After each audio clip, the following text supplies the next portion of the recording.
and savior minarchy.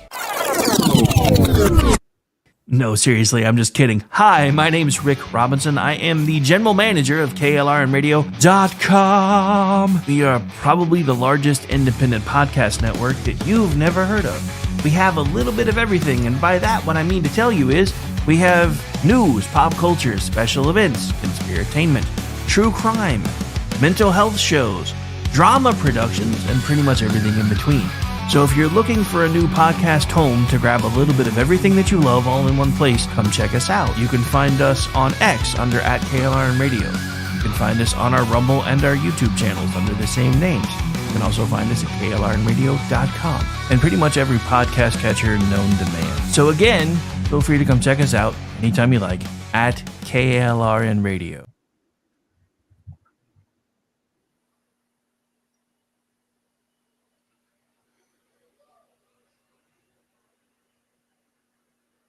Hi, everyone. This is JJ, the co-founder of Good Pods. If you haven't heard of it yet, Good Pods is like Goodreads or Instagram, but for podcasts. It's new, it's social, it's different, and it's growing really fast. There are more than 2 million podcasts, and we know that it is impossible to figure out what to listen to. On Good Pods, you follow your friends and podcasters to see what they like. That is the #1 way to discover new shows and episodes. You can find Good Pods on the web or download the app. Happy listening.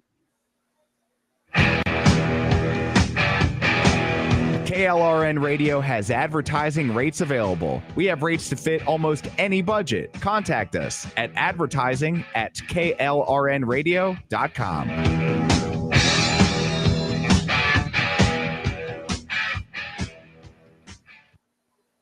The following program contains coarse language and adult themes. Listener discretion is advised.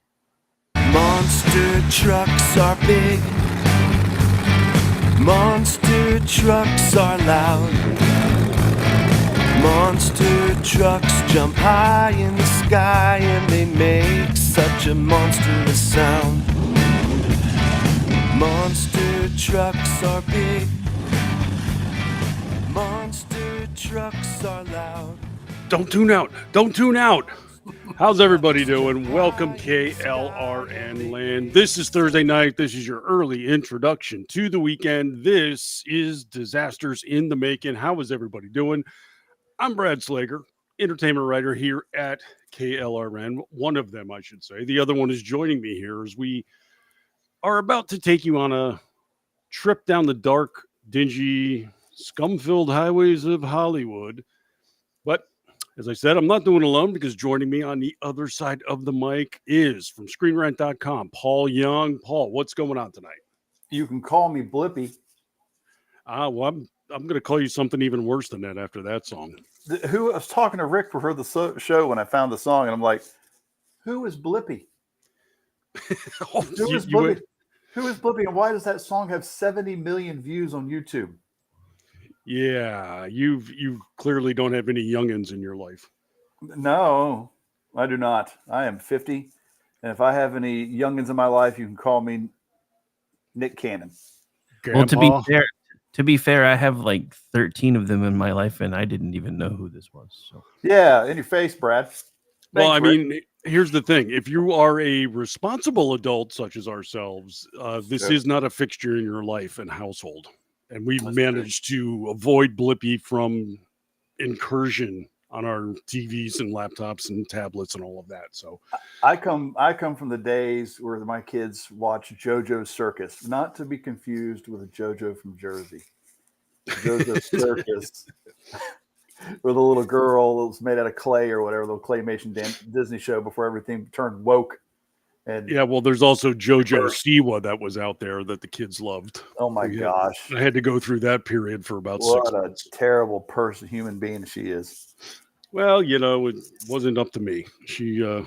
Our youngest wasn't living with us at the time, the granddaughter. So, what is it about the young kids that like are popular on the Nickelodeon Juniors and the Disney Plus shows back in the day, growing up to sound like 60-year-old 5-pack-a-day smokers like JoJo Siwa and Miley Cyrus? Have you heard Miley Cyrus's voice lately? Oh yeah, she sounds like a 4-pack of Marlboro a day. Yep. Yeah, like she's got a piece of sandpaper stuck in her throat. Yeah, I mean somehow she ditches that when she sings, but other than that, it's like, yeah, I would like to get a couple of hobbies there if you could. It's like, Not really so much. My granddaughter has found Party in the USA, and I had forgotten how deep and gravelly Miley Cyrus's voice really was. The only Yeah, thing is, you know those little cigarette holders that had the clip on the top of them, and it was made out of pleather. That's what I feel like. That's what she's carried her cigarettes in, and like a beer cozy and like a Coors Light sitting in that. Like she sounds like she just got done with her Thursday night bowling league. yeah, when she starts talking, I really just picture her in a car getting pulled over by a cop and never even removing the cigarette from her mouth and saying, can we step this up? I got places to be. It's almost like her last name's Bouvier. See what I did there? Got it. Got it. Well, we could go on about the Cyrus family for a very long time because it'd be better in talking about this movie. But still. Indeed.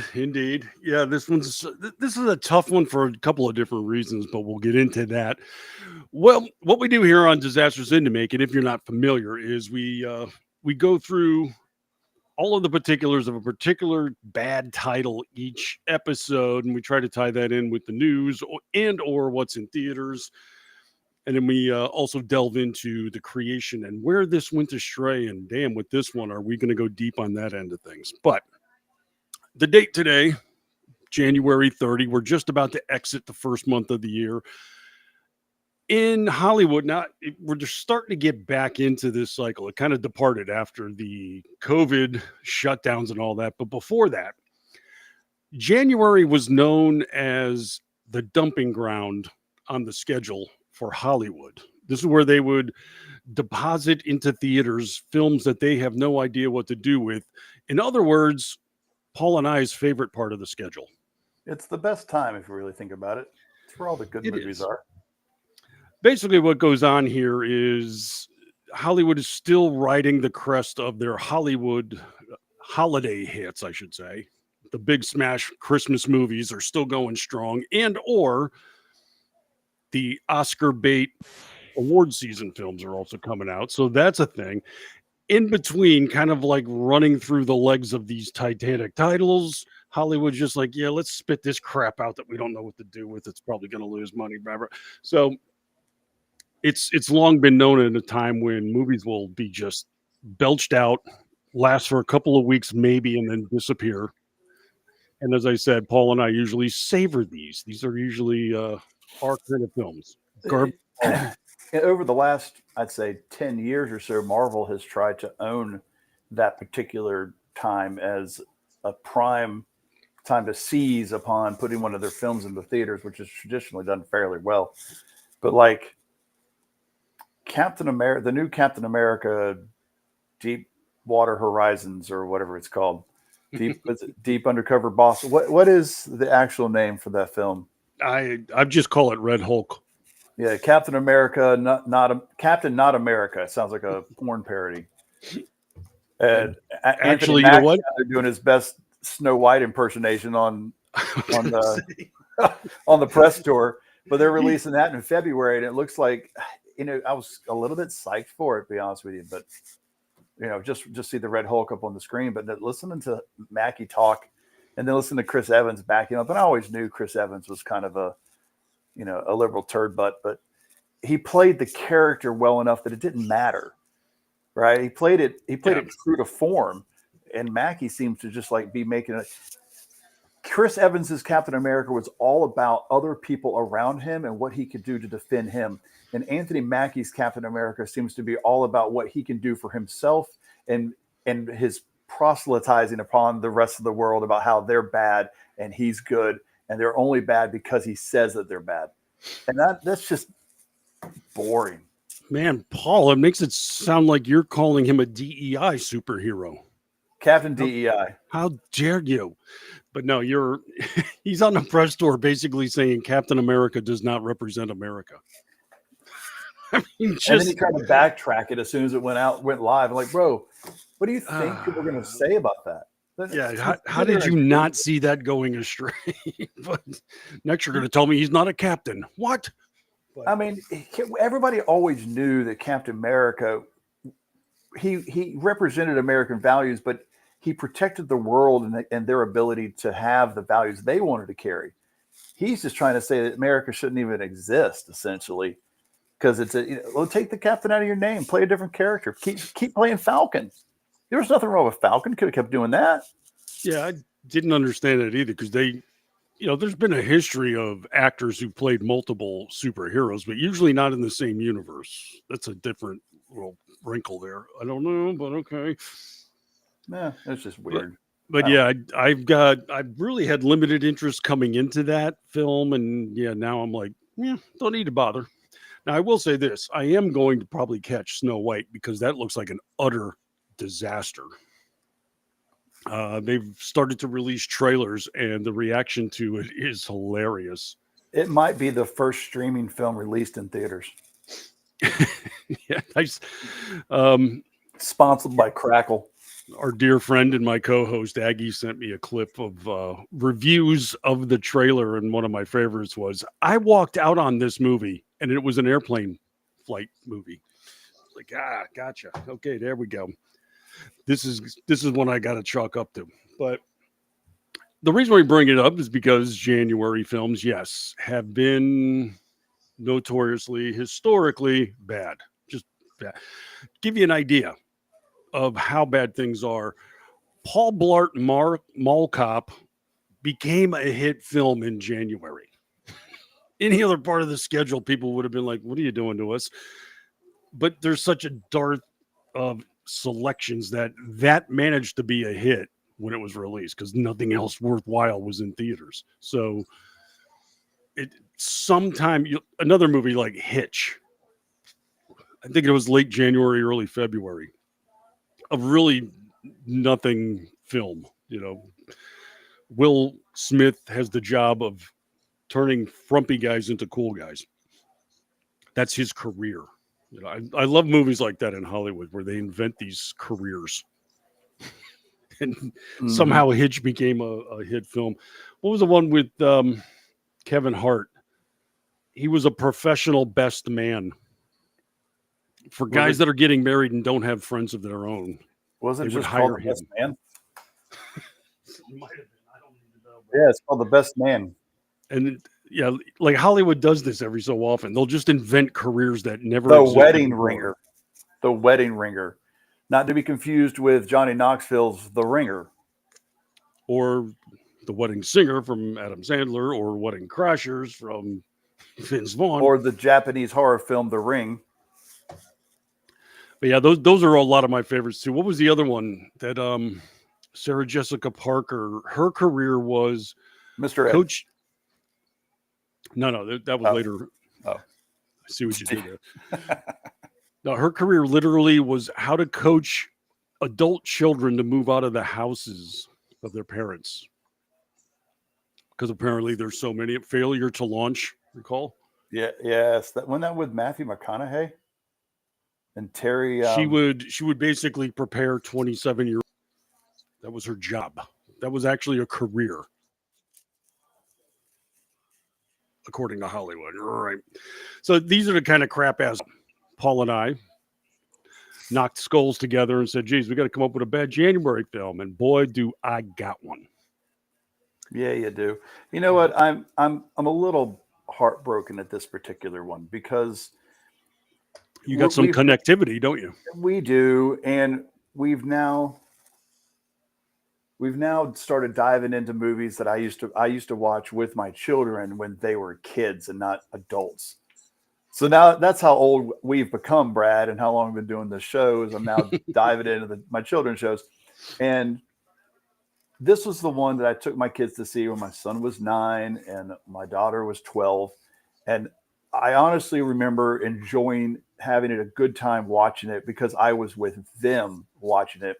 Because the expectations back in 2016, it was 2016? 2016 were much lower. Much lower. I guess you and I look back on this fondly for different reasons. I have memories of this in the theater as well.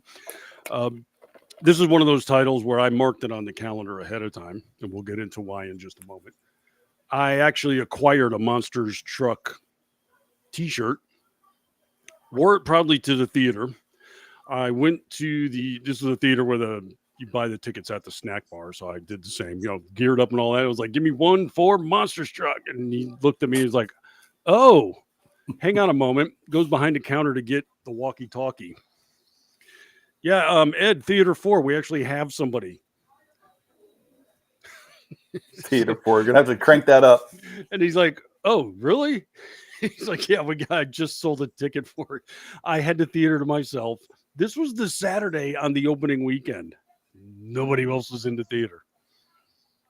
And so get my gear, I'm heading up, and then you walk up the aisle and the guy rips your ticket and points to it. And he looks at my shirt and he's like, "Oh my God, Monster Truck shirt, dude." And he's like fist bumping me.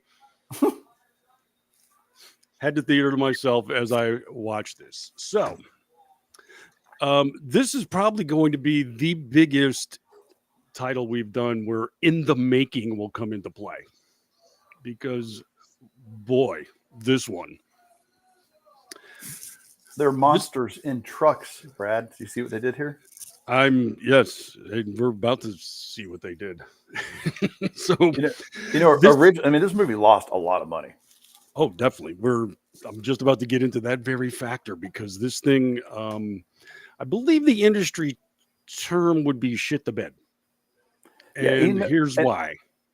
And truthfully, it doesn't make a lot of sense on why it did. It should have been, I think it made $64 million worldwide. And that's not a bad number if they had only spent 40 million making it, or even 30. But they dropped like a ludicrous, $150 billion just making the film, not including marketing costs. Yeah, this thing is as misbegotten as it can be. So the story is this. This is a release from Paramount Movie Studio, very famous one, owned by an international conglomerate, of course. So they had you're basically looking at a case where the studio was losing a crap ton of money for the parent company. Now, what am I talking about? Well, Viacom came out with their quarterly reports. When you have stocks on the market every 3 months, you have to come out with quarterly figures, basically dumping your purse out of all the finances of the company. So everybody knows what's going on. They took a tax write-off on the quarterly report in September of 2016. They had a loss of $115 million tax write-off for a movie that performed poorly for the studio that they own, which is Paramount. Here's the rub.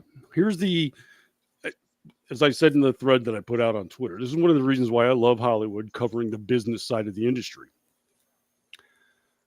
They took this write-off of $115 million on the movie Monster Trucks 4 months before it was released in theaters.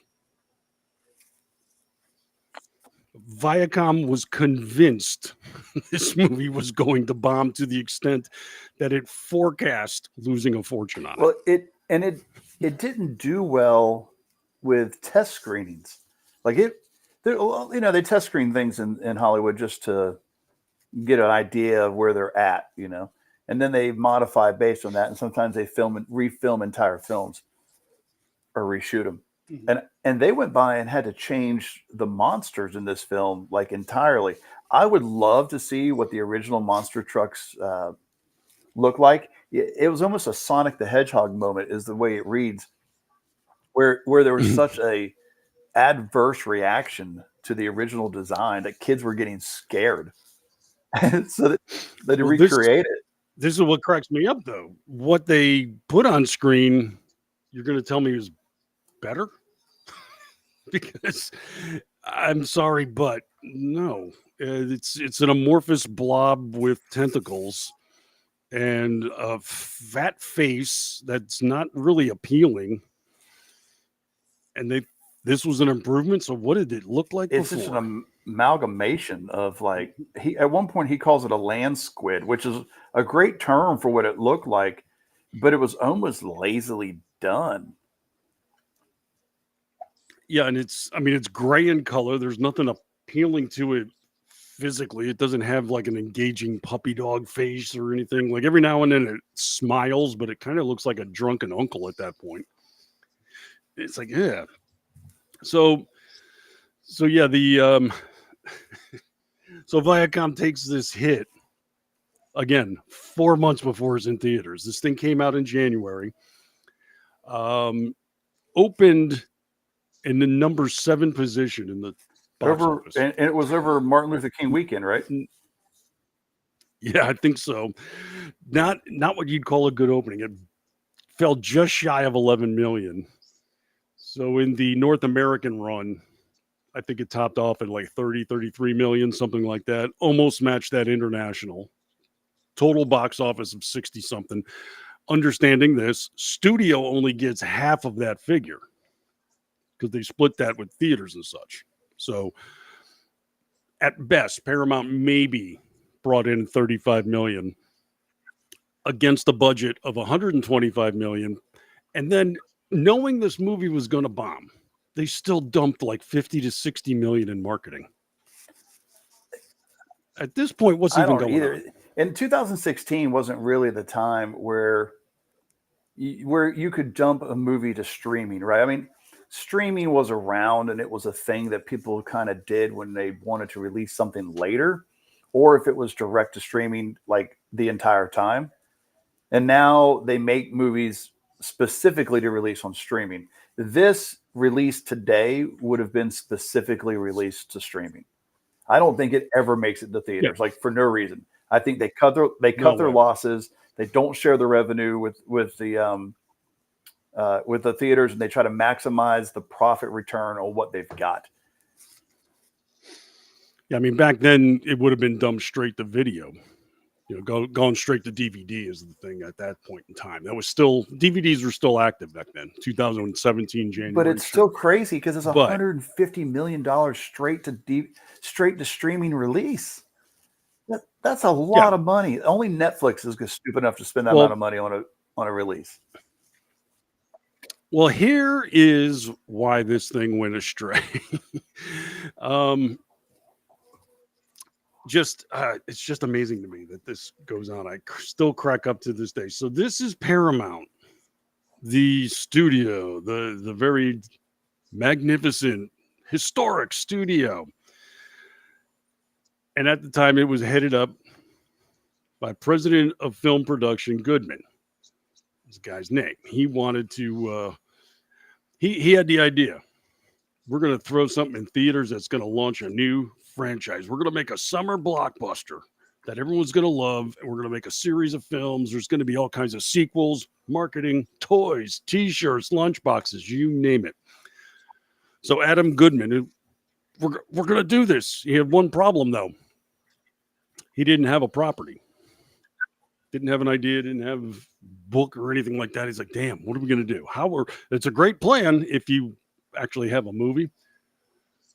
So what does he do? He turns to his son. 4-year-old. Hey, little Goodman, what kind of movie would you like Daddy to make? He's like, I think these trucks with the big tires are hilarious. Wouldn't it be funny if a monster truck had a monster in it? Dad had a light bulb moment.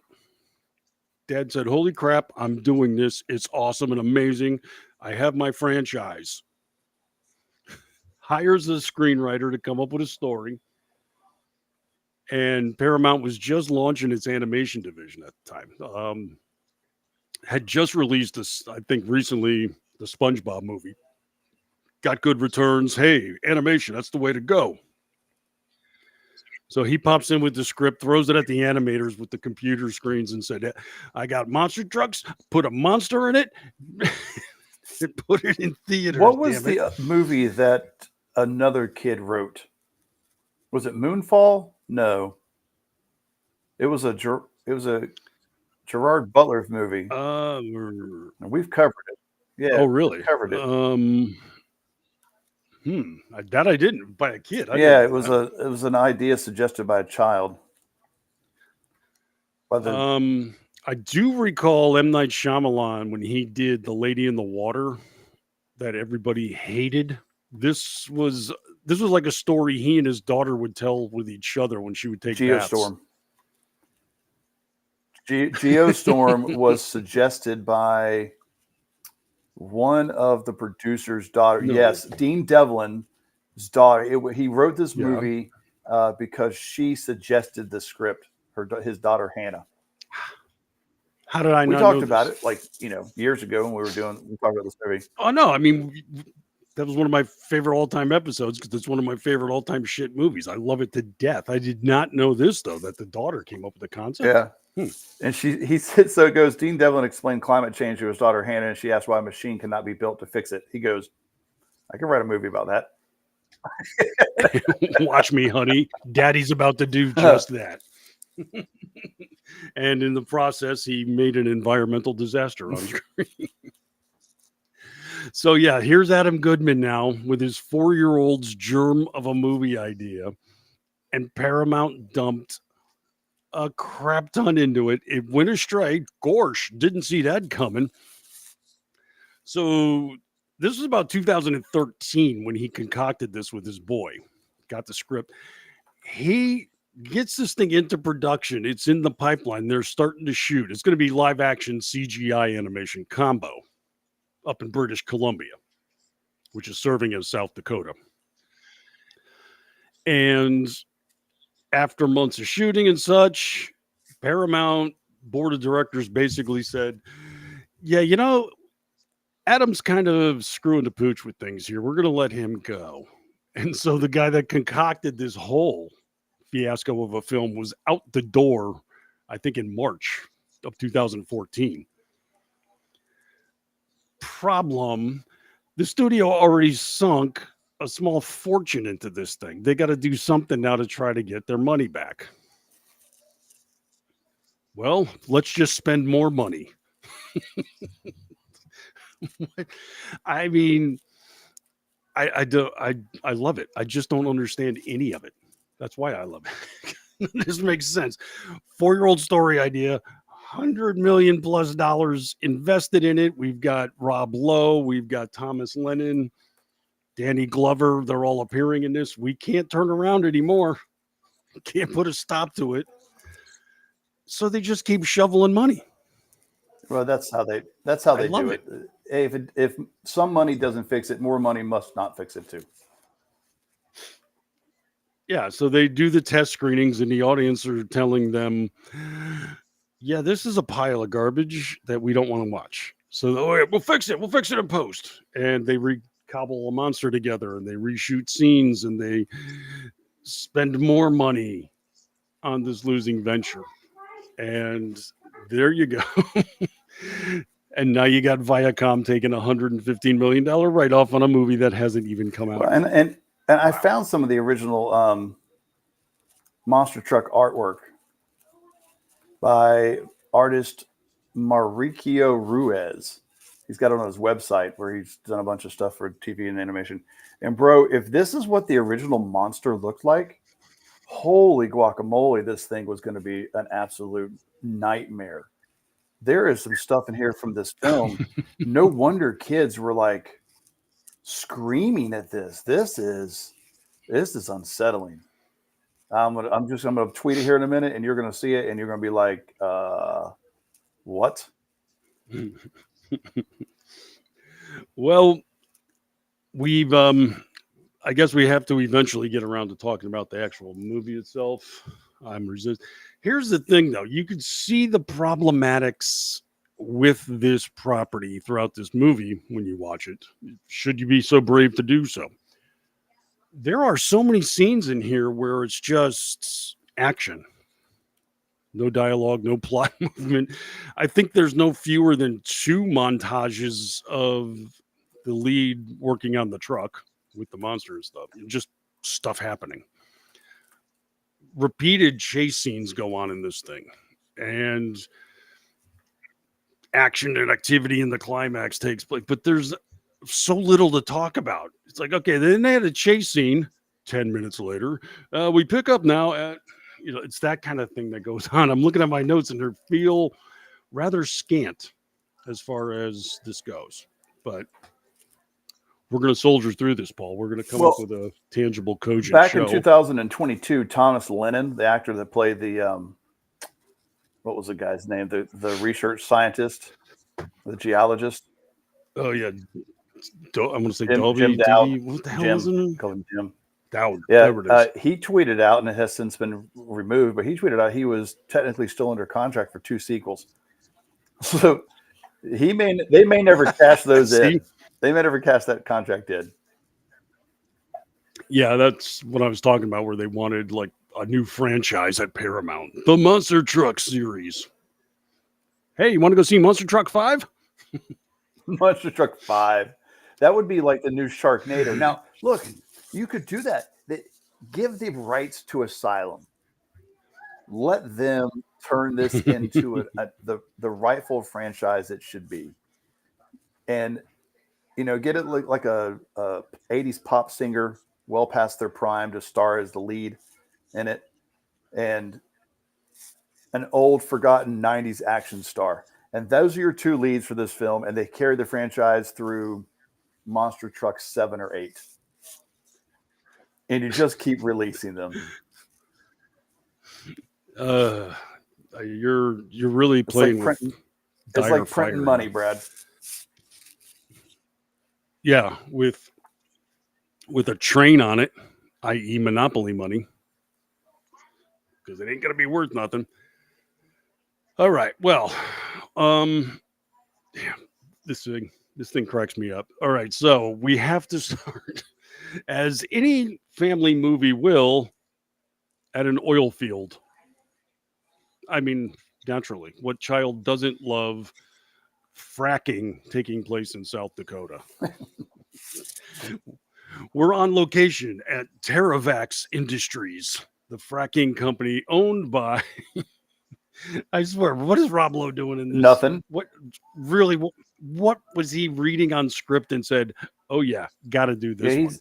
He is useless in this movie.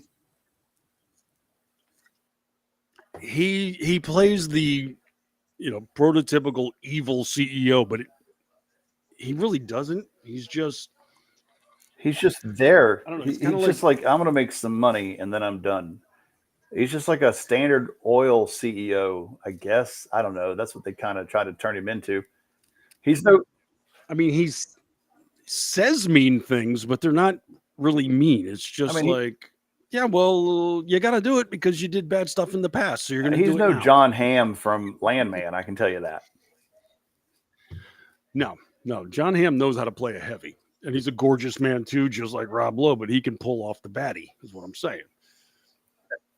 Rob didn't bring his A material for this one. I'm just going to say it. Maybe he took the movie because he had a young kid at the time and didn't want to scare him. I guess he just has nothing. He has nothing of substance to do.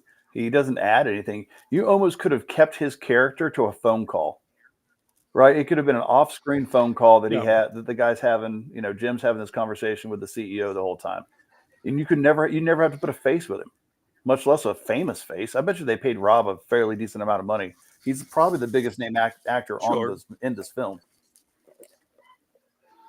Yeah, but he plays the character basically like the floor manager in a call center that won't let you take an extra 15 minutes for lunch. So Bezos.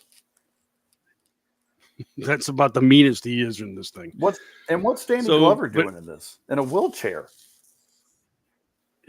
Cashing a check. You want to talk about nothing. I own this junkyard. And let me just wheel off camera now. I mean, if they made him gay, they would have covered 3 DEI options right in one fell swoop. It's pretty much like, yeah, I own this junkyard. You want a job? Okay, there's an old truck if you want it. I'm going to be over here now the rest of the movie. Thank you. Danny Glover, ladies and gentlemen. Danny Glover. And that's it. So, yes, as I say, we start in the oil fields or fracking fields, technically, if you want to say it that. And it's gleaming machinery. They're drilling at night and stuff is going on. Thomas Lennon is in I want to call it a laboratory because it's central headquarters of this place. It's all gleaming with a lot of TV monitors, and him and Rob Lowe are looking at a camera ostensibly attached to a drill. And it's underwater. There's just bubbles and stuff coming on screen, and they're staring ardently at this like, what? Like if they strike natural gas, is it going to change or something? They're going to see something on camera? And they haven't been watching up to this point. But how does a kid? I guess. I mean, those wells, when they drill, that pipe is producing a lot of heat, and it looks like they just put a GoPro on the end of the drill bit, and they've gone down. What do you say they were 10,000 feet down or something like that, and they're getting ready to punch through a big thing of water, and I'm like, you've destroyed whatever. Well, that would probably be the fracking fluid. Because basically when you go fracking, what they do is they drill in and they pump. It's mostly water, right? But they pump that in to force the natural gas up, is the way that works. But as they're doing so, there's this little flash in front of the camera, and everybody recoils and jumps for a second. Oh my gosh, what was that? And it was a blur. Calm down. Literally, it was nothing. It was a gray swoosh in front of the lens. You can relax now. But as we come to find out, this was much more than just a blur, Paul. 3 creatures have been brought up through the fracking pipe, I think, is what they're trying to tell us. And up on the surface, a whole bunch of huge hoses let go, spraying fluid all over the place. Mayhem, pandemonium, running around, shouting. And there's even a massive and, I gotta say, deeply impressive explosion. There's a shit ton of production money spent on this scene that really doesn't need to be in this movie. It does not. I bet you a third of the budget went into this explosion. I mean, you could, the hoses going off alone was pretty bad. How about this? Just have the cap come off of Derek and spray water up and just say it was natural gas, and we would have bought it. But no, we have to have this monumental cloud of fire go off. And we come to learn 3 creatures of unknown origin came up. I don't know how or where. I guess they shot up through the derrick. But the hole in the derrick is what? Maximum 10 inches wide. It can't be more than that. There's no way that the sleeve is more than 10 inches wide. So you're telling me that, and they were 10,000 feet down. So you're telling me that they blew a hole large enough to send 3 gigantic land squids blasting through the air without ripping them to shreds. Right. Didn't kill them. The being launched 40, 50 feet in the air and coming to a landing didn't kill them. The explosion didn't kill them. Inverse rock slide. But the sheer force of the pressure. Well, okay. Here's the other thing where he makes this comment that everything underground has like 10,000 PSI on it. I think everything in this movie is 10,000. He's like, it's got 10,000 PSI against it underground. Nothing could survive down there. So as soon as they hit regular gravity or regular air, wouldn't they just like implode? Again. Or bloat up to like the size of a school bus or something? Yeah, we're importing a lot more science and physics here than are necessary. This is a kid's film. Paul, you and your science, grr. It's the same thing that happens when you catch, the fish down in the Marianas Trench, about 20,000 feet down, all the water pressure. When you bring them up, they just, burst like a water balloon. You got to keep them under pressure if you're going to study them. So but this is the thing. When we get little glimpses, little sneak peeks of the creature, a little gray slither goes on here or there. And Rob Lowe, then he gets upset. This is disrupting our drilling operation. We have a I'm sorry. I think maybe the explosion would have been the issue, but no, these creatures are somehow threatening their drilling. Okay, go get them. So they hire security expert by the name of Burke. I gotta be honest, I like Burke in this one. Do you? Well, I mean, not as a character himself, but he was played pretty well. It's Holt McElhaney. McCallany. Yeah, I've seen him in a few things. He usually henchman type, but he's directing things here. He's basically a badass, and he just I want to get these creatures. I'm going to kill them. That's pretty much his thing throughout the movie. He's Oh, stereotype. clear. He plays a stereotype all the time. This This one's dumb. He just said, what's the thing he says? I'll hurt you. He's essentially the Wrangler from Jurassic Park. Yeah, that's good. It's a good one. He's his job is to do the dirty work. I'm going to pay you to not know about it. Just get the job done. So apparently they get 2 of the creatures captured, but a third one escapes. Burke is going to find him. What he's been hired to do. Meanwhile, we meet Trip Coley, a sullen teenager, as opposed to what? Aren't all teenagers sullen these days? I don't know. But dollar store MacGyver. he's he's mopey. He has to ride the school bus. Life sucks. And he gets taunted by, I guess, the school bully who has like a tricked out Dodge Ram glow paint job and everything as he 4-wheel drives next to the school bus and makes fun of him through the window because, you got a great truck and a hot girlfriend. What else are you going to do? I'm going to go mock the kids on the school bus. And you know what? Okay, so him and Jan Levy, who plays Meredith, they're both in their mid-20s. He's 26. They're sophomores in high school. Trust me on this. Let's see. She's 27. He's 26. There is no reason, except for this one scene where he's on a school bus, there is no reason for these characters to be in high school. No. Zero reason for them to be in high school. You could easily make them go into community college in Dakota, in North Dakota, and it played the exact same way. Except instead of him being on a school bus, he's taking public transportation. All right. Yeah. I mean, I'll lean on this. Maybe it explained why he doesn't have a truck of his own. He's that 16-year-old that can't wait to get his first truck or something. Maybe. I don't. But like you said, it didn't really matter. It's not integral to that part of the character's backstory is not integral to the character itself or the story because it's never addressed again. She says something about studying for a class again. Could have been a community college class, and then they go and they hit up the kid whose dad owns the dealership. She says again, could have been a community college kid. There's no reason for it to have been in high school. Well, maybe it's more identifiable to the kids this way. Mom, what's community college? Shut up and watch The Monster. I guess. I mean, they pulled a 90210 kind of moment here with the ages of the people. Yeah, this wasn't necessary.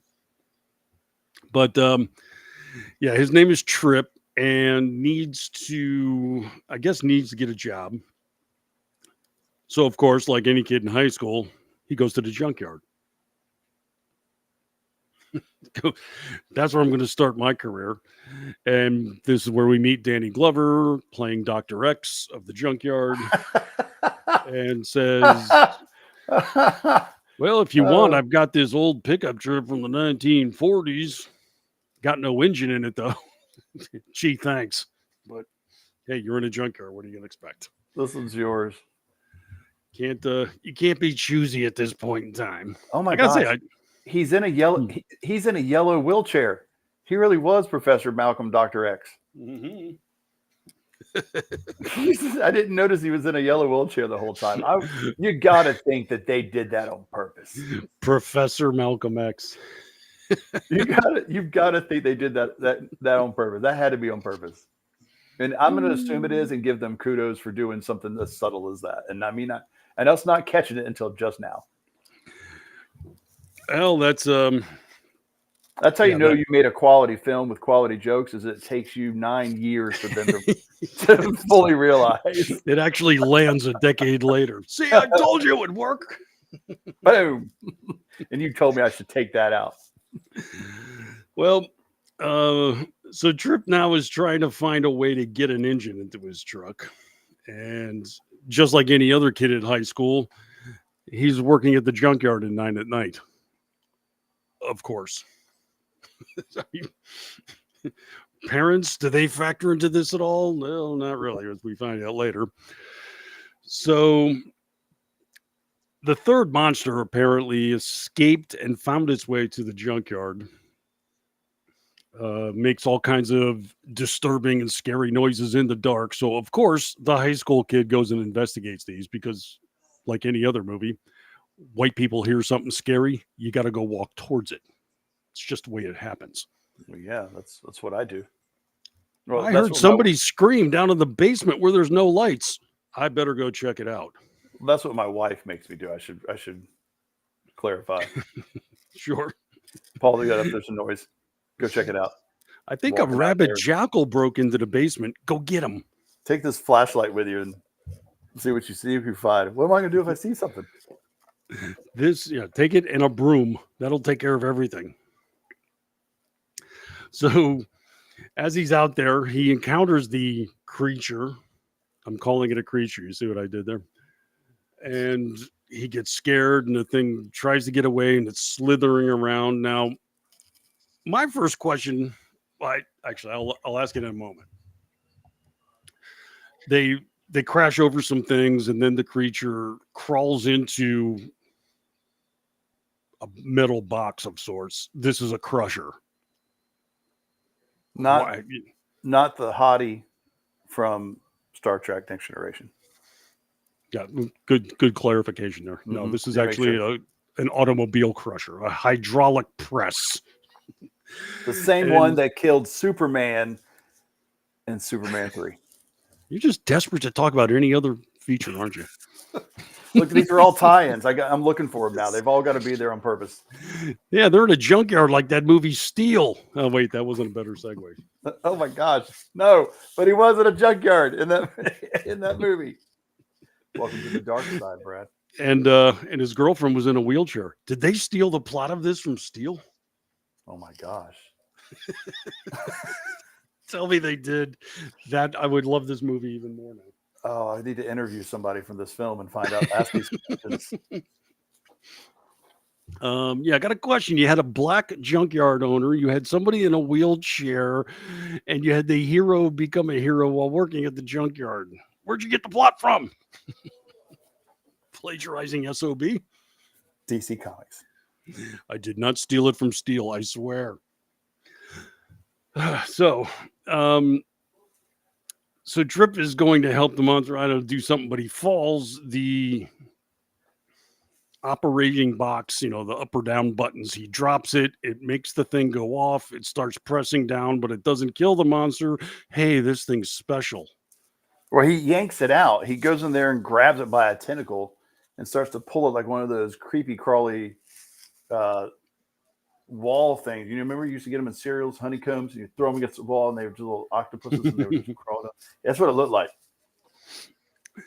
Yeah, but he ends up breaking the crusher machine in the process. So I'm sorry, Danny Glover's going to be mad when he wheels out there in the morning.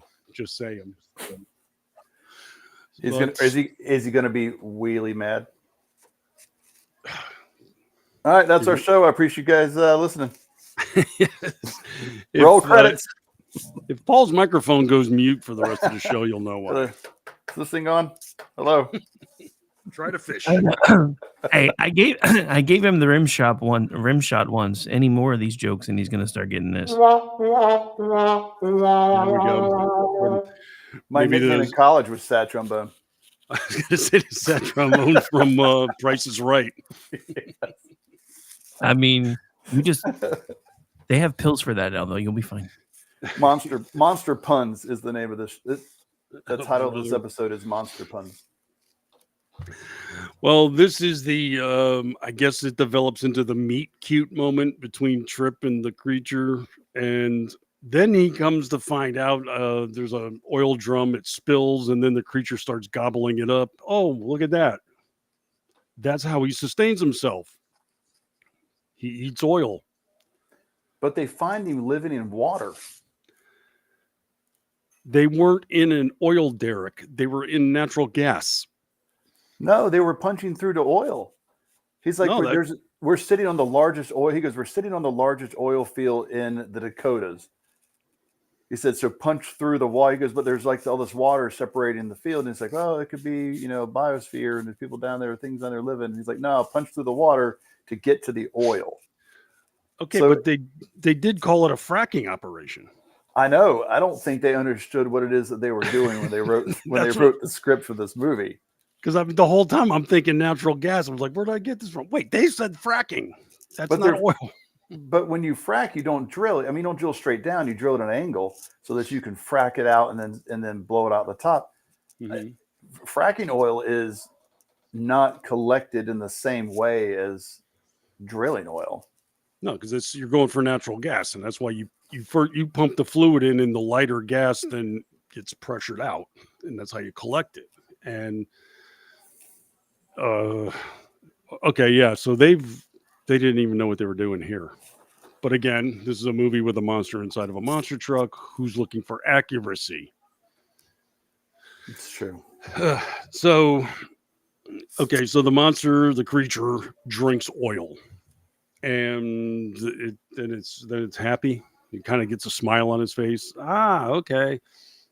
My 2010 Jeep also drinks oil. And Trip now manages to coax him into a garage where his non-operational truck is at. And then the bad guys show up. Burke and his crew are starting to comb the junkyard with flashlights and everything else, acting like they own the joint. Like Burke, it's like, wait, it's like, I'm sorry, can you get the hell off our property? Oh, you don't know who I am? I'm Burke.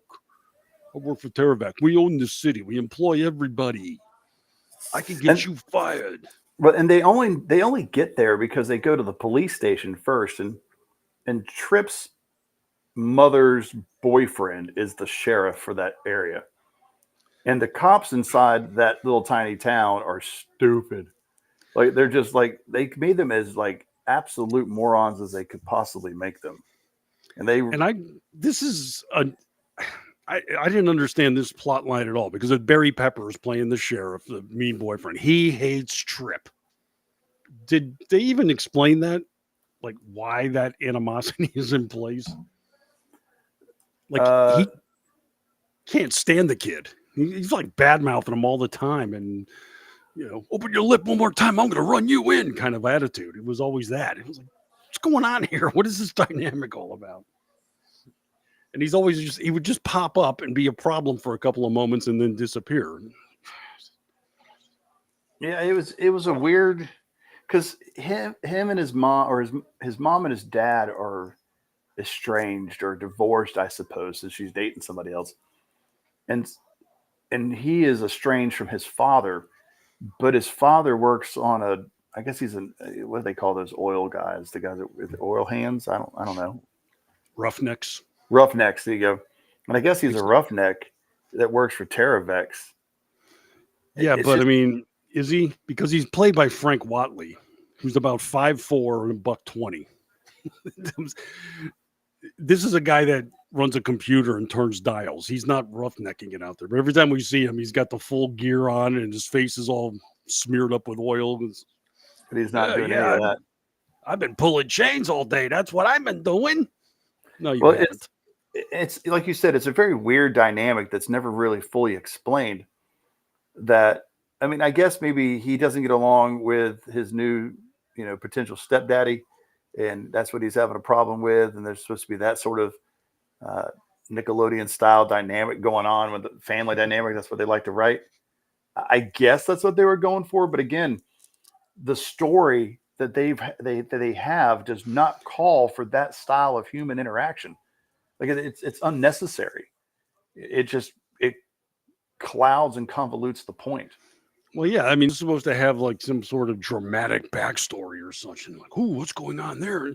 No, this is a truck movie with monsters inside the truck. We don't need this. This is telenovela nonsense or teenaged angst or like, my dad doesn't understand me, so I'm going to. What are you going to do? Nothing. You're going to go drive your truck with your little monster. Shut up and go do it. Yeah. I mean, yeah, the dad is a completely unnecessary part of this film. Yeah, I mean, they needed him for convenience at one point for the plot, sorta, but not really. And it could have been his uncle. It could have been his mom's sleazy uncle that they never see or hear from, and suddenly he hears something about this monster truck, and the kid, he wants to find the kid because he knows he needs to turn it in. Anything but his father. They don't do anything with that information. No, not at all. But there he is. So this is going on. The sheriff's going on. Basically, he's there for a chase scene. That's about it. Yeah. And he's pretty good on the chase scene. I'll give him credit for that. I mean, he came in at the right time. It was a good ex machina kind of. I mean, I usually like Barry Pepper, but here is just he just plays an ass. That's about it. One note. I don't like Trip. Got it. So the bad guys are, they're nosing all over the place like they own it in the junkyard, looking for the monster that's now climbed inside of Trip's truck to hide. And then he starts with his flippers moving it forward, and then Trip says, "Oh, I'm out of gas. I gotta push it. I gotta go do something." And Bert Frank, he's growling and going, whatever. And then all of a sudden, the monster starts to operate the truck and pulls away. He's like, "Get that kid. He knows something." And where are you hiding a land squid inside of a 1950s Dodge? Like, well, it had no engine, Paul. See, convenient. Well, so the whole thing's in the engine. The rest, I feel like I'm a fairly observant person. I mean, I'm not, Jason Bourne and noticing every, exit when I walk into a room. But I feel like if I'm standing within 3 feet of a truck containing a giant underground squid, I'm going to see it.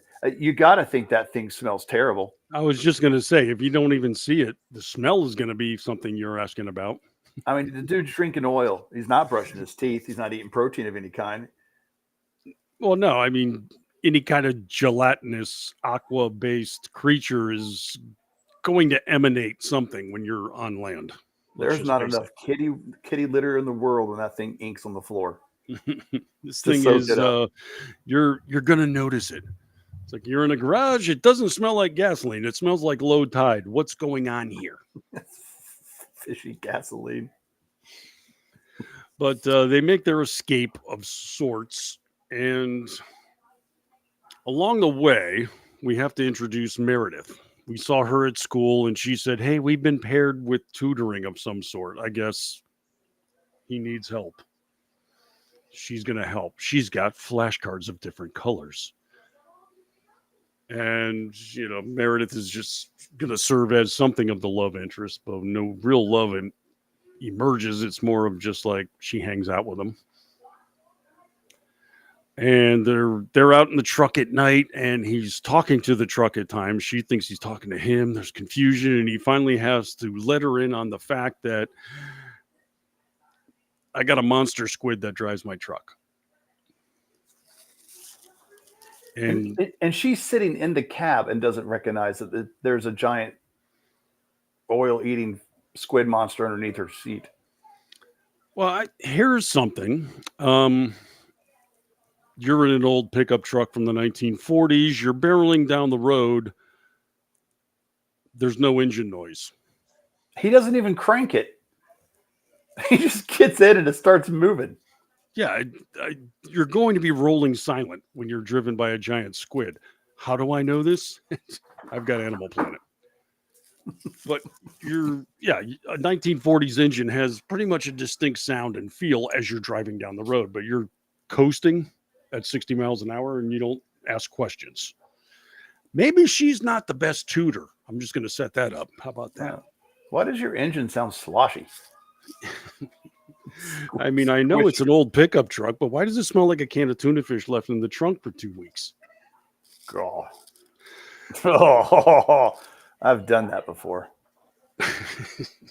when one of my friends from college got married, his brother went and stuck sardines in all of his car had hubcaps. It was like it wasn't a Gremlin Pacer. It's something that had hubcaps. And he went and stuck sardines in all of the hubcaps. And I don't know how long they were there, but bro, in the Florida summer, those things were baking. Oh my gosh. That smell was in his car for weeks. Weeks. Yikes. Well, she doesn't have that kind of sensitivity, I guess you could say. Well, she does have a horse, so she probably used to smelling horses. Basically sees this giant monster inside of his truck. She doesn't freak out and instead says, well, we can always go to my place, which is a barn with horses.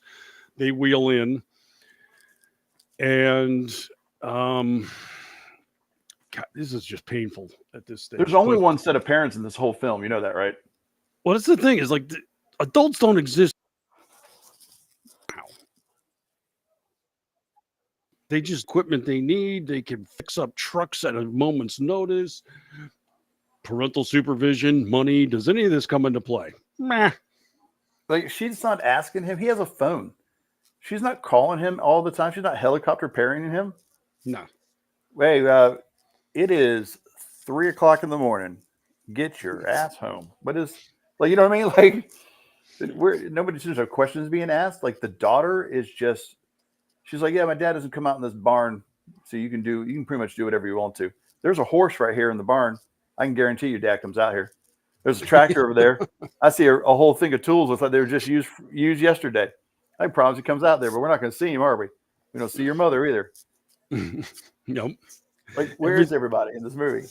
That's the way life is South Dakota, Paul. It's a life of convenience. You need something, it's there. There's not many extras in this film. Even during the big chase scene downtown, you see very few people. Yeah. There was the mother and the kid in the diner. I think it was about it. Yeah, in the restaurant. Yeah, other than that, there's not a lot going on in this burg. But so they wheel it in and he starts, using the tools to modify the truck because he's realized that, well, he's now calling the creature cleverly Creech. Smart. Thank you, movie. You saved me a syllable for the rest of the show. Very helpful. Sure. He's come to find out that he can use his tentacles to wrap around the drivetrain and operate the truck. And he learned that from the creature grabbing a screwdriver and turning it. Yeah. And when he grabs something, his suction cups glow, I guess, a little bit. They kind of created them to be like dolphins. Cilia. I guess. Like, sure. Yeah. Super smart. He understands what you're telling him because this creature that has lived underground and has never seen a human before knows the English language. That's convenient. And also learns how to operate a truck by watching Monster Jam. So the monster was inside the cab one day. Finally, it was like 3:30 in the morning, and Tripp fell asleep against the wheel well with the TV on, and Creech turns and says, "Ooh," when he sees a Monster Jam competition. And instantly thinks, well, that's what I'm going to do. Okay. Sunday. Come to Beaver Downs Beaver to see Creech. He's going to be jumping his monster truck. Yeah, okay. That's what I want to be when I grow up. But he starts carving into the body of this, modifying it so he can fit better and control things. Of course, because that's how it works. Real life is like that. It's easy. You need it, you can do it and make it happen. So the next day they take him out. She gets on a horse, Creech follows, he does burnouts in the grass and all that, and I guess figures out when to stop, when to go. He could press down on a pedal and Creech will know that when the grill opens up and he could see, that means go. And then he Sure. installs a air compressor to tickle him so he'll jump in the air. There's no way the suspension of a 1950s Dodge is supporting all of what they're doing to it. Well, no, you don't need it when you have those monster snow tires that he put on the thing. Where did he get those? Those just showed up from nowhere. Like all of a sudden, he's just putting on these gigantic. They're amorphous. They're not regular wheels. I've never seen these before. They're cool looking. They're very bulbous and full of tread and everything. But what'd they come off of? And how'd you get them? Or they're not even 33s. I mean, they're bigger than that. And, admittedly, the truck looks pretty cool. I like it. It's a 1940s Dodge with these modifications on it, roll bars all over. It's like, all right, this is pretty cool. This is pretty badass. I'll go for it. Oh, yeah. I mean, I would 100% drive it. Hell yeah. I mean, it's a little beater, but then he modifies it up, and it's like, let's go, man. Let's go hunting. So they now figure out that they can operate. They can get around. Here's a question, Paul. You've got a truck operated by a monster. Why in the hell would you pull into a gas station? You had to feed it. They had to feed it gasoline because it was an oil-based product. And they needed to show the scene. They needed to show this scene. The scene needed to be set up with the green truck. So this is another extended action sequence. Hey, no plot, no dialogue. How convenient.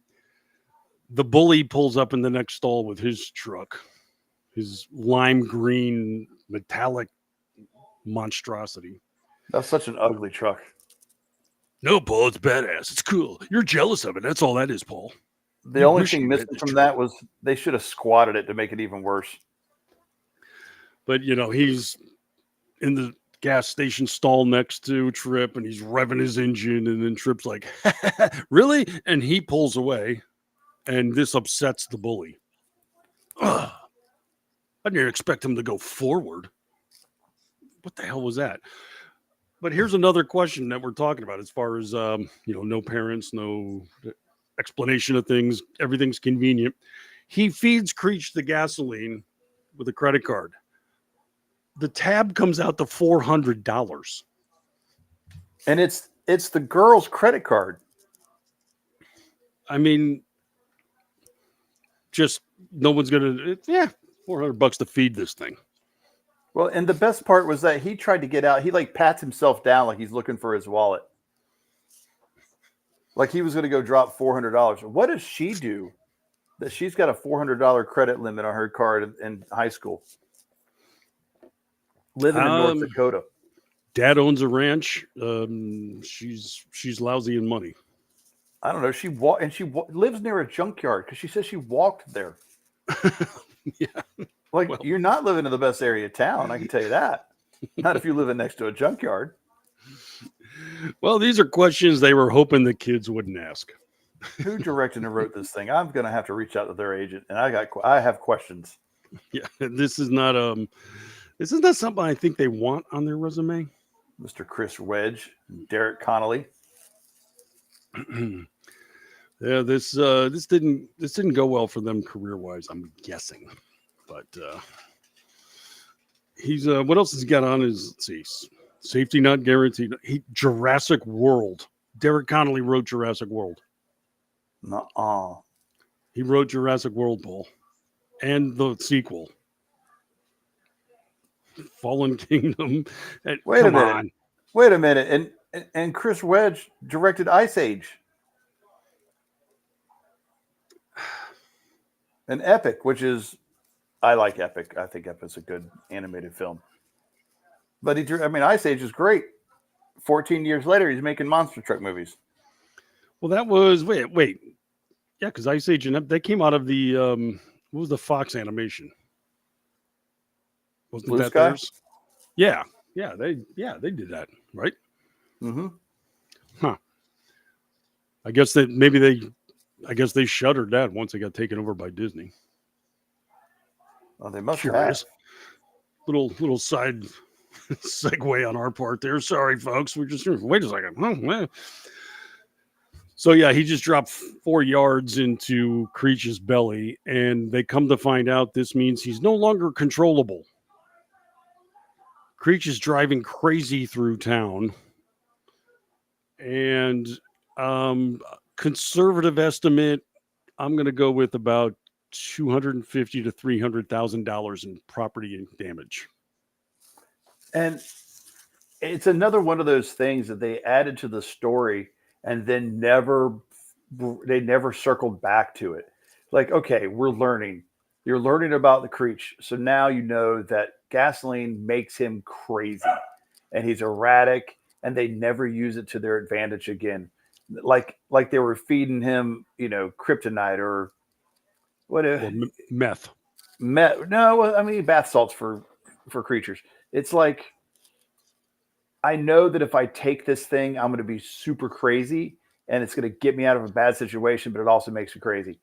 They could have used that at a later time and say, here, Creech, this is all I got for you, buddy. Just drink this up. And he just goes on a rampage and loses his mind on the bad guys. But it's never addressed. I think they almost use it as a way as like a climate change preach. I think it was just an excuse for them to tear ass through town. Yeah. We needed a monster truck scene, so let's do it. So for no reason, we see Tripp's truck climbing over car after car at a dealership, smashing a shit ton of them. The guy comes out, you can't do that. Well, they keep doing it. Easily a dozen or so brand new vehicles were smashed, as well as a couple of cars on the highway, just blasting through them all. These are our heroes, by the way. We're supposed to be, oh, look at that. No, you just basically made this guy destitute in his business, as well as ruining the lives of a number of other people on the road. This isn't a good thing. But then, well, actually, I guess we have to back up a bit. We jumped a bit because this is after he went to go see his dad, correct? Yeah, they start chasing him. Yeah, they get the gas. He loses his mind, and they go over to the patch or whatever you want to call it, and that's where. But he finds his dad, and his dad turns him in. But I didn't understand this. Why? What did he have to go see his dad for? He didn't. I think he just wanted to go see him because he knew that's where he was. I mean, he saw him on TV during a news interview after the big explosion, and it was like, oh, there's my dad who I haven't seen in forever. But after they tear us through town or something, he looks at the girl and says, yeah, we're going to go see my dad now. But why? What? You got a lot going on already right now. So he goes and meets his dad, who gets off the bus after his day of roughnecking. Because that's what Frank Watley did, I promise you. Yeah, I'm going to go make some wings in the microwave. I'll say this. I like Frank Watley in Swimming with Sharks with Kevin Spacey. Great movie. Hilarious movie. He was perfect in it. He played a mousy assistant. That's him. He's not a roughneck, is my point. But okay. No. But he gets off. He's like, oh, yeah, nice piece there. I'm talking about the truck, not the girl. You know what I mean? And then they sit in his trailer. He microwaves chicken wings. And then Dad is squirrely and weaselly and turns them in to the Terravax security guys. Here comes Burke and his henchmen. I will say this. I was a little jealous of their trucks. The security guys. They were all tricked out with tactical gear on the outside and shields on the windows and roll bars all around it. And just, These are pretty badass dick swinging trucks that you have to have when you're on security detail with Burke. So they get there, but these guys aren't a crack team like you think they are, because Tripp and the girl and the monster managed to get away pretty easily, as well as the sheriff showing up for some reason. Haven't seen him in 20 minutes. We have to have that conflict reestablished. Basically, Tripp drives by and the sheriff shakes his fist out the window. I'm going to shoot. So they leave. Sheriff chases him. Burke and his team are chasing him. And now we're carving all through town doing nonsense again, because we need a 10-minute chase scene to burn script here.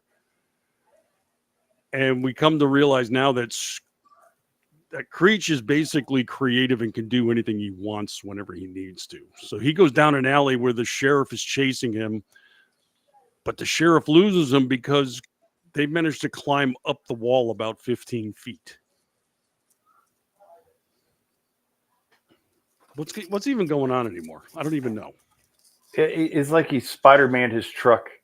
He's like walking on the walls. Yeah, it's a narrow alleyway, and he can reach his tentacles out and the tires, and they can crawl along the wall. But does the sheriff not have the ability to tilt his head up? I mean, I guess he's not. Well, I guess he's not looking up, right? The truck's moving at the same pace he is through the thing, but even so, you got to figure he'd hear all the metal and the screeching of the tires against the brick. Okay, but even when he first pulled into the alleyway, that's when they climbed up on the wall up higher. You could see him.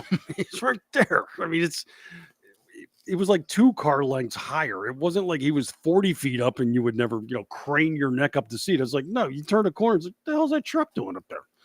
No, Barry Pepper's blind in this capacity, I suppose. So, and he's going slowly through the alleyway, and they're climbing above him for a while, and he gets frustrated, bangs the steering wheel, climbs out, and then the truck drops. And, at some other point, there was a garbage truck, and Creech could then turn on 2 wheels and climb through and then run over people that are moving and their boxes.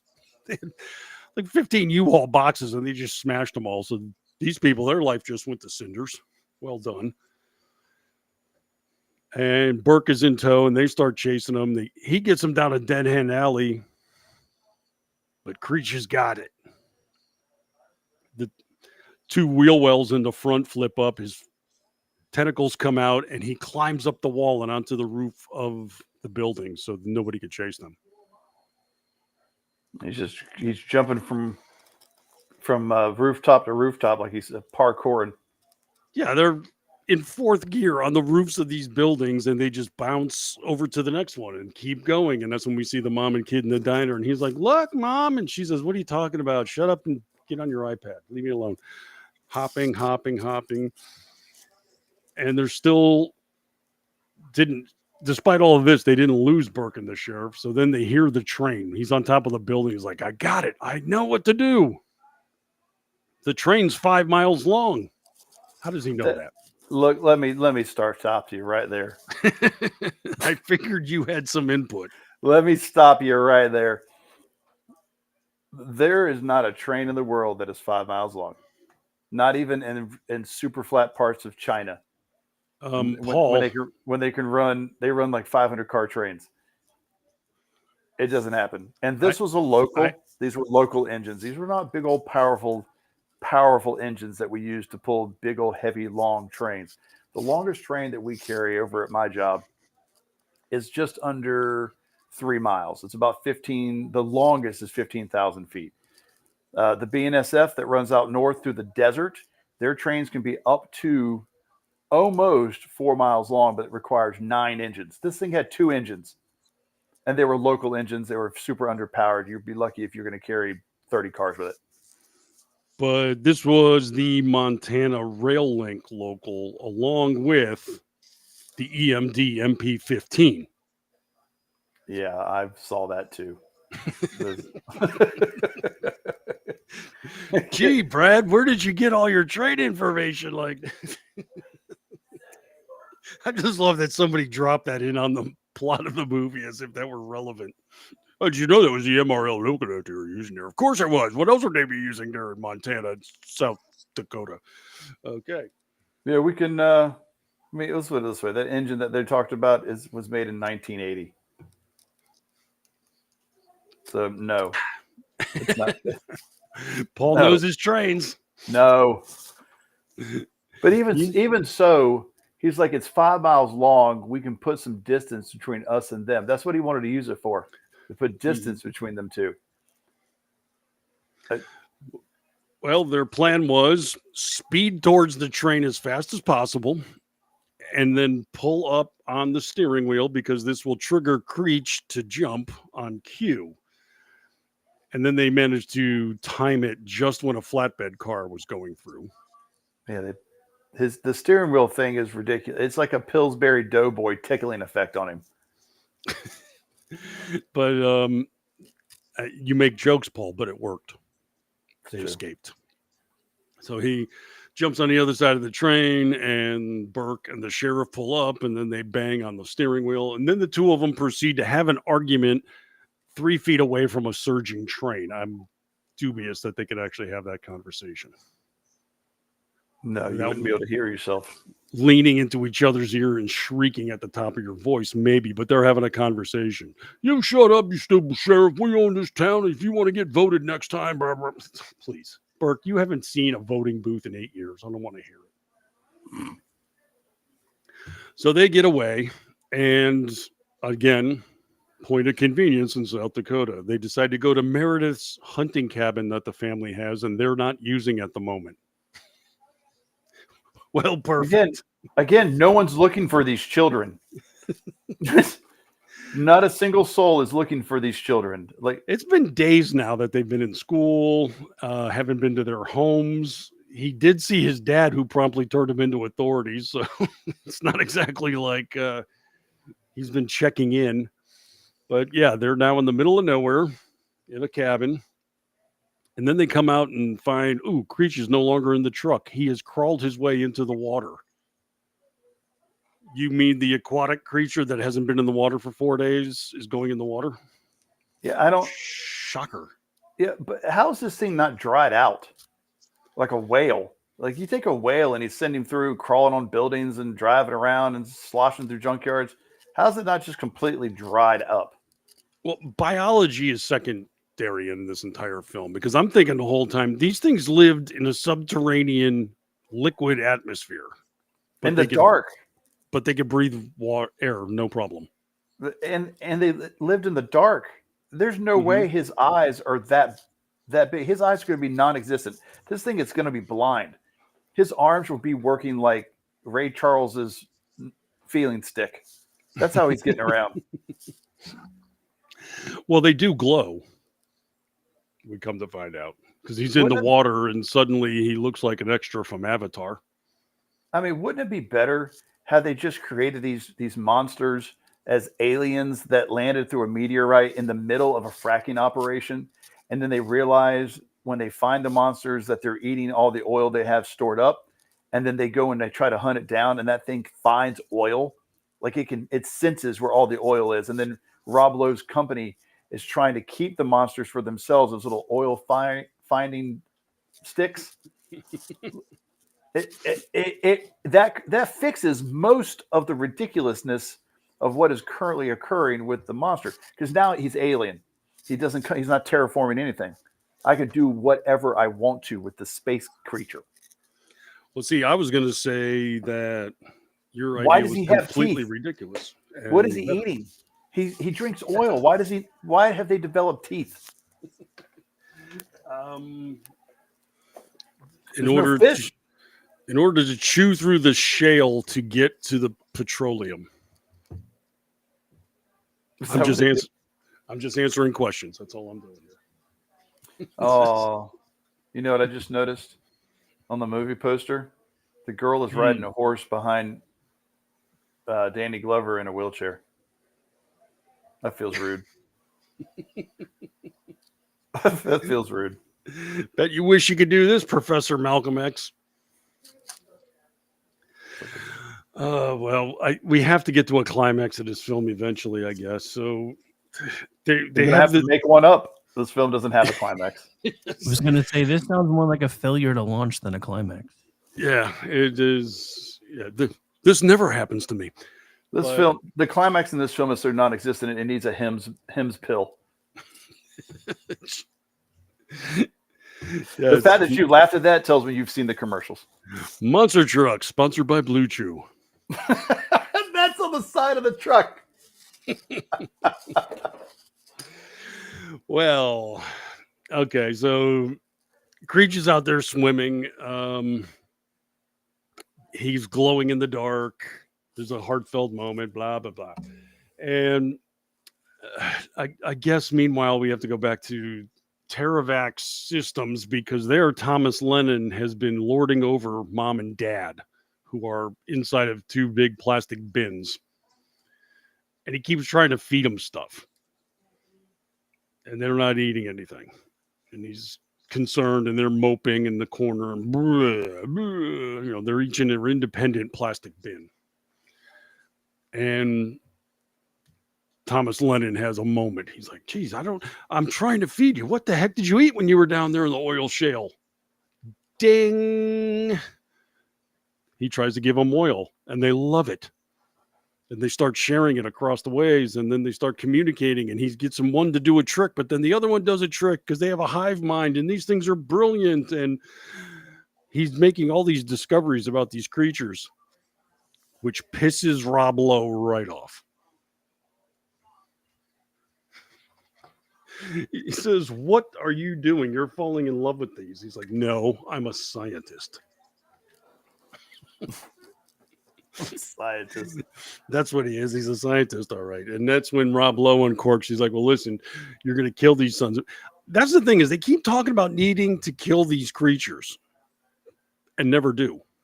Well, the reason that they want to kill them is because they think that if they think that the U.S. government finds out that there's an endangered species or a new species in that area, that they will shut them down from drilling. Right. Naturally. And they won't be able to drill them because they say something about the horny toad or the devil horned frog or something like that at one point. Yeah, but that's Texas, not South Dakota. Yeah, so why would they be? Yeah, there's just. But again, biology. Who needs it in this movie? What am I doing here? Silly me. So yeah, this upsets Rob Lowe, and then again, he and Burke keep talking about eliminating these things, and yet they never do. It's like, but now Thomas Lennon is starting to come around to the other side. He's having the red pill, as it were. He now likes these creatures. They're important. They're vital. They're smart. They're interactive. In no way are you going to send these to Asia where people will eat them instantly. No, we have to preserve them. So, turtle soup. Exactly. I mean, they're eating pangolin over there. They're certainly going to eat Creech in a heartbeat. You know that's going to happen. But, how do they get? Oh, yeah, that's right. This movie kind of defies linear thought, and you need to apply it here. Sorry, folks. So the next morning, they have a heartfelt moment. Creech does. He says, "I'm going to get you back home. I pledge to you to do that." This Tripp says this to him. It'll be my promise to you. To which I'm thinking, this is a creature that ain't never seen a human 5 days ago. Who are you talking to?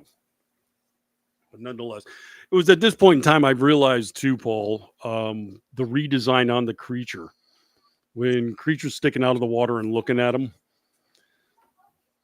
did you see like his eyes had like a little bit of a bulge and tapered a little to the side? No. Looked exactly like the hood of the truck. Oh my gosh, did it really? I didn't catch that. Yeah, I was like, I looked at it, I was like, what the hell? What is this? It's the truck. That's what they did. Okay. If you like, hey, the kids like the truck, make the monster look like the truck. There we go. Problem solved. CGI that bitch. Done. So he makes this pledge. Now, the next morning, Meredith and Tripp wake up and the truck is gone.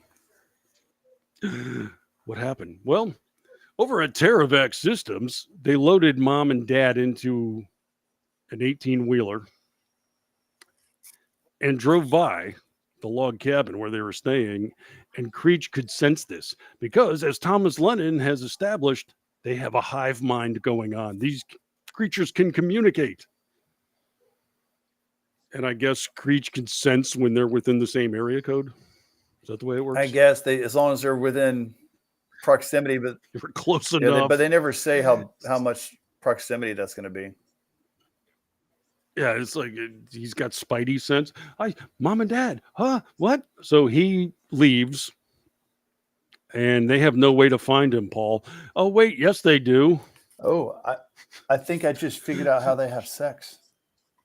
I'm surprised. I hate myself for seeing this, but I was just going to say, I don't think you need to it's- share. and it's not the way you would think. Not like that. What was that fella's name that was into the Japanese tentacle porn that was on Twitter? That the reporter. What was that fella's name? Oh, why can I not think of his name? Didn't it start with A? I see his face. I can't get his name. What? Damn it! Hang on. I can. Alex something. Just do tentacle porn. His name is going to come up like in the third hit. Eichenwald. Kurt Eichenwald. There we go. I remember the K for the first name. So it's a New York Post writer. I thought it was going to be that, but I found an image as we're talking. I'm scrolling through the images from the film, and there's the one where they first let out the mom and the dad, and they come out. The dad is gray, and he has like external protruding blowholes across his head, almost like a V8 engine with the little stacks coming out. The mom is red and has matching blowholes, except they're recessed. They're the exact same spot as his blowholes. That's how they do it. He rolls up over on top of her, and that's how you get little creatures. I hate you so You're much. welcome. I'm going to get... I don't need this copulating Creech images in my head. Thank you, You just Paul. got to slide. You got to slide right. That's all you got to do. Which tells me that somebody went too deep into the evolution of creating these giant blobs. If only they had worked on the script, but they didn't. So, okay, so Creech is chasing them down the street. They realize there's something going on, and the kids realize we got to get to Terravex because this is all going on. They meet Rob Lowe, who talks mean to them by making fun of the fact she has cat pictures on her phone. And then and the thing is that he's got pictures. He takes pictures of him and Creech while he's building the truck originally, and his phone is gray. Mm-hmm. Her phone is red. He takes and deletes all the photos from her phone, and somehow thinks that gets rid of all the photos on his phone.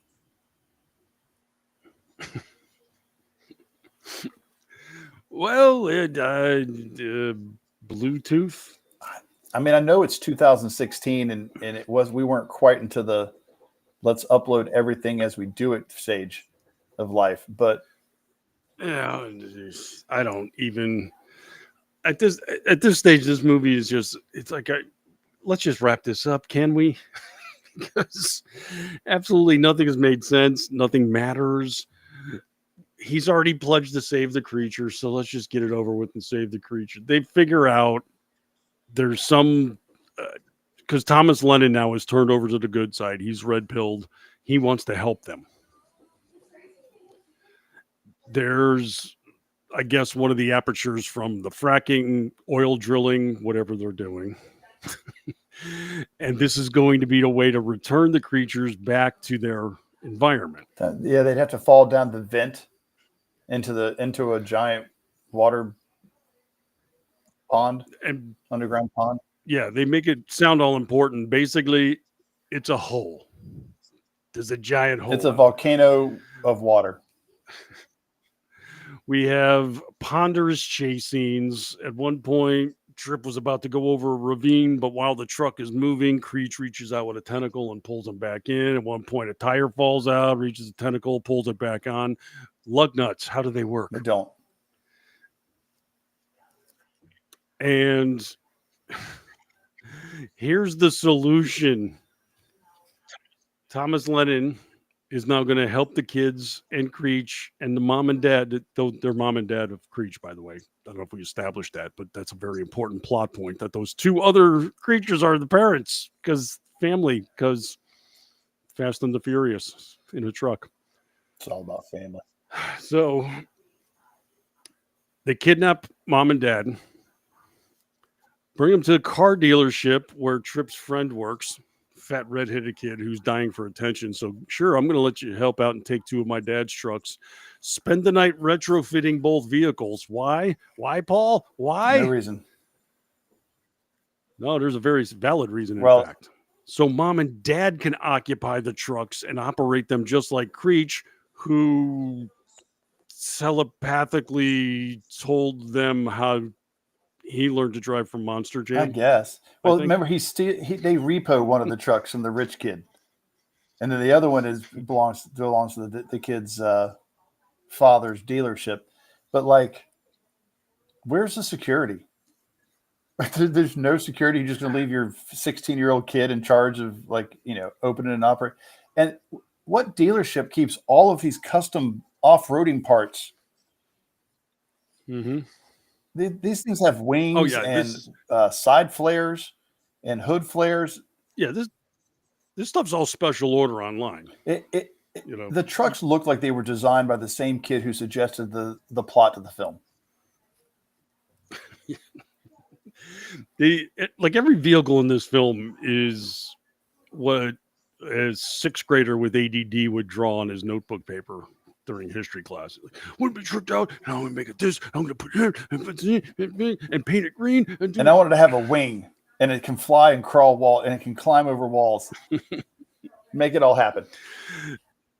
And so, yes, now we have 3 monster trucks with monsters in them and chase scenes and tearing across the landscape and up mountains and all of that. And all right, climax time.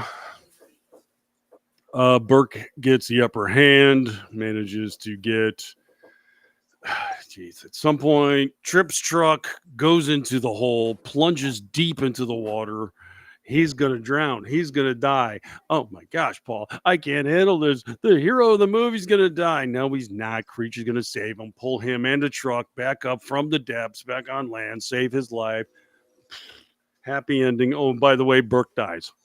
Yeah, he's sprayed with so much poison that there's no way he doesn't have, permanent gene altering birth defects in his bloodline for years to come. His whole generation is screwed. Yeah, his truck goes wheels up, poison machine destroyed. He gets coated. But this doesn't make sense. Nothing of what they've set up here makes any sense. So this whole process, this whole film takes course over a week, maybe a week. It can't be longer than a week. Mm-hmm. And not much. The scientist says twice, well, there's a vent up here that you can have access to the pond, but I can get there with my off-road vehicle, but it would take time to get to build a road to get the rest of it up there. And when they get up there, not only have they built a full road and they're delivering poison, but they've set up a whole distribution system. And they've moved other people up there to operate that distribution system.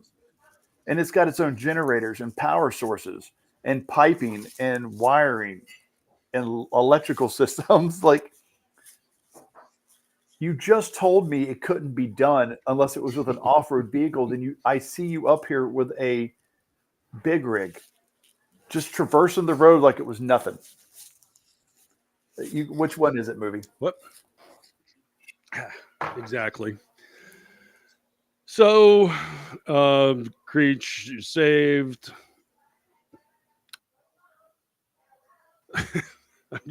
Trip is saved. Then Creature reunited, and I guess they swim back down 10,000 feet to their home. I guess. Happy ending. Trip and Meredith are now in love. We're supposed to care. There's supposed to be a sequel. Oh, wait a second. I think I have a sequel. I got it. The poison that soaked Burke didn't kill him. He mutates. Is that what it was? He becomes the Kurt, monster. He becomes the monster villain in the second film, and Trip will then have to summon Creech back in order to combat him, because only Creech can communicate with the mutant through his telepathy, hive mind. He turns into Kurt Eichenwald. And we bring it all back. Well, and now we it's going bring to it be all a back. Skinamax movie now. This just turned into 6 Degrees of Kevin Bacon in a really creepy way. 6 tentacles of Kevin Bacon. Now every episode is going to connect to Eichenwald somehow. But this is essentially our movie. It's called Monster Truck. That's what happened. $180 million spent on the idea of a 4-year-old. This actually occurred. There should be noted there are exactly 2 black people in this entire film. And they're both extras. Well, Danny Glover. 3 black people. I just found another one. The guy that was operating the drill at the beginning, and then there's an extra that almost gets run off the road during one of the chase scenes. Not a lot of PO. Oh yeah, the guy that got mad at the intersection. True. Mm-hmm. Good. That's 6 minutes of screen time. See, we're diverse. And the horse is black. There's what is just happening? not a lot. Her horse is black in this photo, but in the other photo, she's riding a brown horse. Excuse me, I have it on good authority that we're now supposed to call that DEI.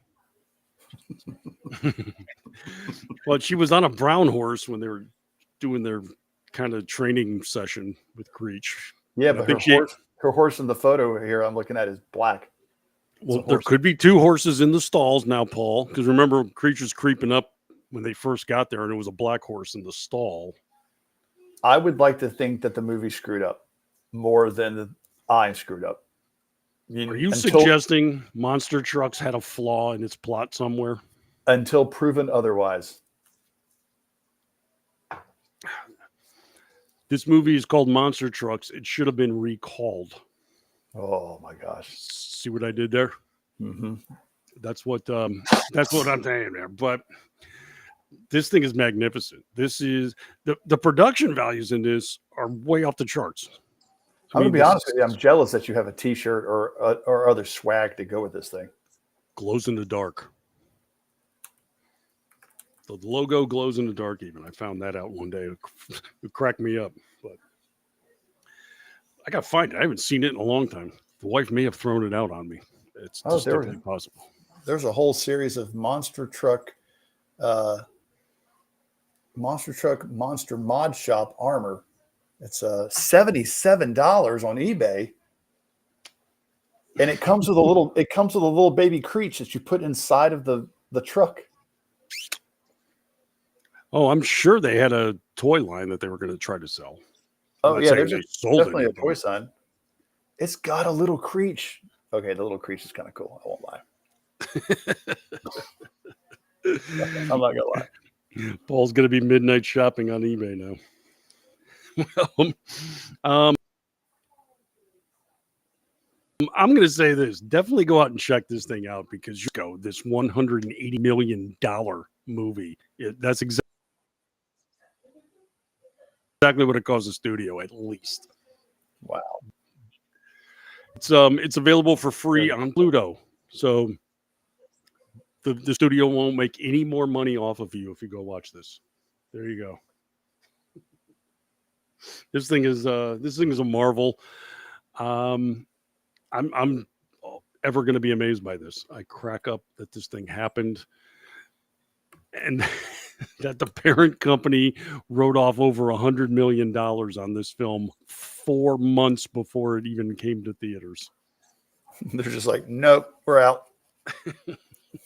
We're out. Yeah, we crunched the numbers and we ain't never seeing this money again. That's magnificent right there. All right, Paul, why don't you let everybody know where they can find more of your content around the inner tubes?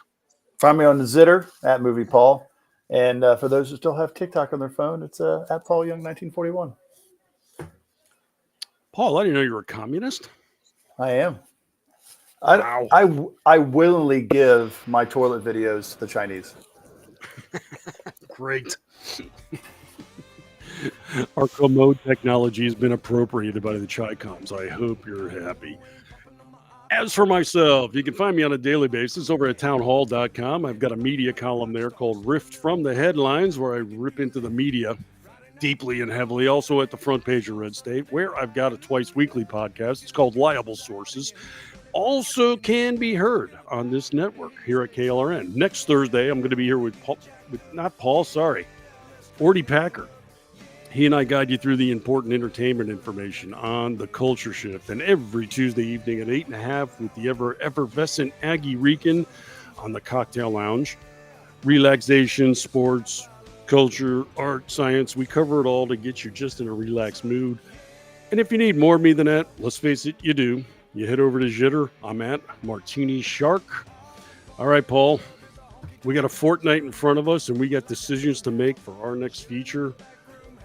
Yeah, what are we looking at here for the 13th? That's going to be day before Valentine's Day. I was going to say a love movie here. I think we may have to do a rom-com of some sort. I will not be available that weekend. Oh, okay. If we're doing a rom-com, I will not be available. Oh, is that it? Is that your slasher movie? Yes. Well, okay. We'll hammer it out. We'll noodle this. We'll come up with an idea, a solution, and all that. And in 2 weeks, we'll be back with more disasters from Hollywood on Disasters in the Making.